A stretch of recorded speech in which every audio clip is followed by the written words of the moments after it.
Hello everyone, hope you all are doing well. In the previous lecture, we discussed Coulomb's law in vector form and its importance. We learned that the Coulomb force is Newtonian in nature and it's a central force.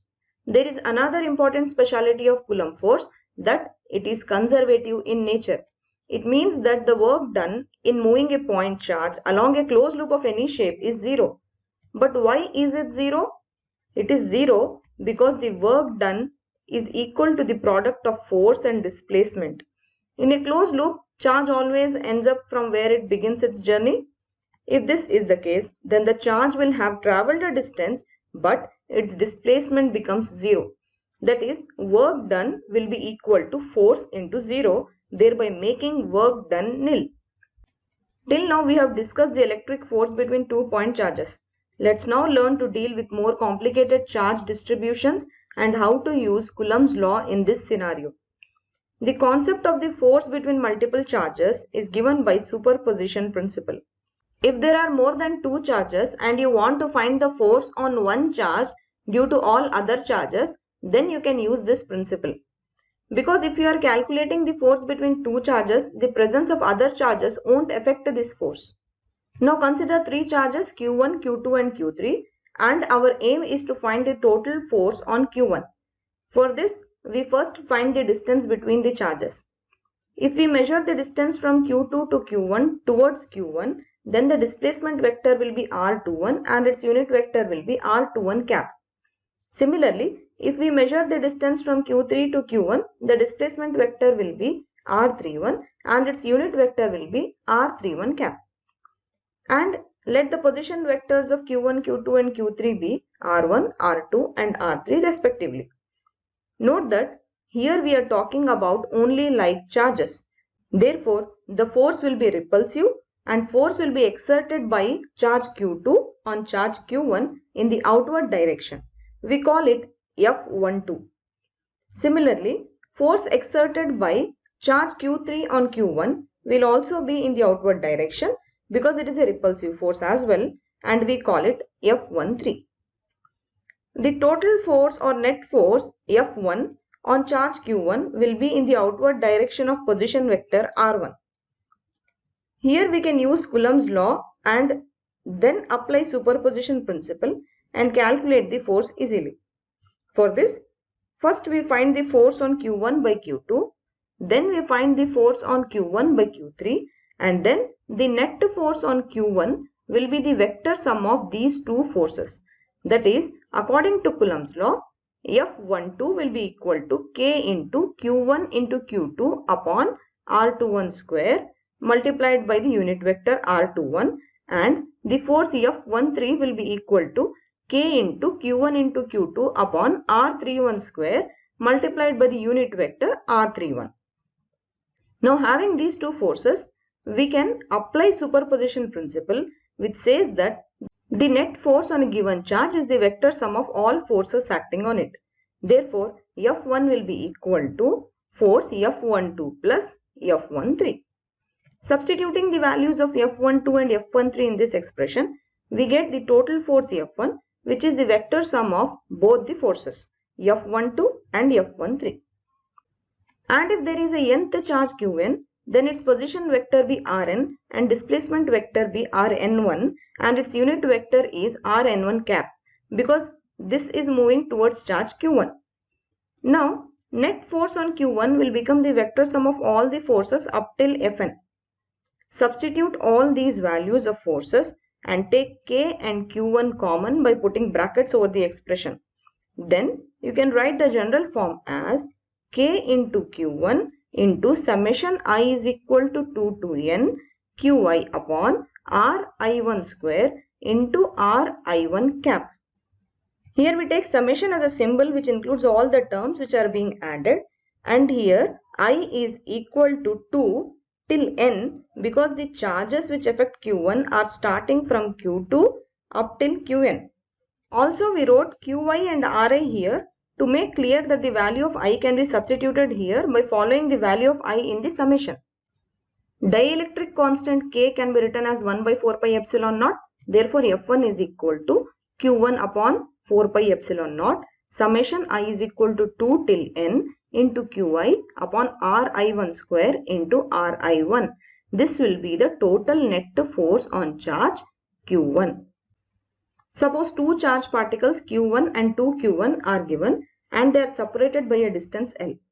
And if a third charge Q2 is placed in midpoint between these two charges and you are told to find the force on this third charge Q2, then what you do is first to find the force exerted by charge Q1 on charge Q2. Here separation between Q2 and Q1 is L upon 2. Therefore F1 becomes K into Q1 into Q2 upon L upon 2 whole square. We have written L upon 2 in place of R. Then we get F1 is equal to K into 4 times Q1 Q2 upon L square. Here 2 square becomes 4 which goes in the numerator. This force is positive means that it is a repulsive force and the force on Q2 is in the positive x direction. So we say that F1 is force along x-axis and its component along y-axis is 0. Then again you find the force exerted by charge 2Q1 on charge Q2.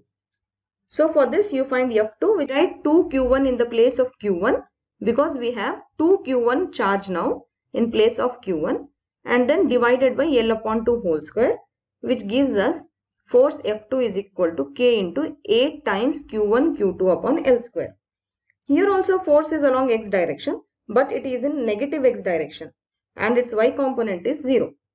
Now according to superposition principle, we need to add up these two forces for the total force on Q2. But the force F2 is in negative x direction. Therefore, we have to subtract both the forces to get the total force. Once we subtract these two forces F1 and F2, we get the total force as minus 4K Q1 Q2 upon L square. Here negative sign means that the product Q1 into Q2 is greater than 0 and force exerted on charge Q2 is along minus x direction. You can use this method of calculating the total force to a system of more than 3 charges or a system of multiple charges also. Just we have to remember that the principle of superposition says that in a system of charges Q1, Q2, Q3, Q4 up till Qn, the Coulomb's force on charge Q1 due to charge Q2 is unaffected by the presence of other charges Q3, Q4, Q5 up till Qn. And the total force on charge Q1 due to all other charges is the vector sum of forces up till F1n. And how do we do this vector sum? We can do this vector sum as discussed in the last lecture by using the triangle law of vector addition, which is similar to parallelogram law of vector addition. We can also find the resultant force, here we say it R, using this expression R is equal to square root of a square plus b square plus 2ab cos theta, which is derived by this triangle law of vector addition.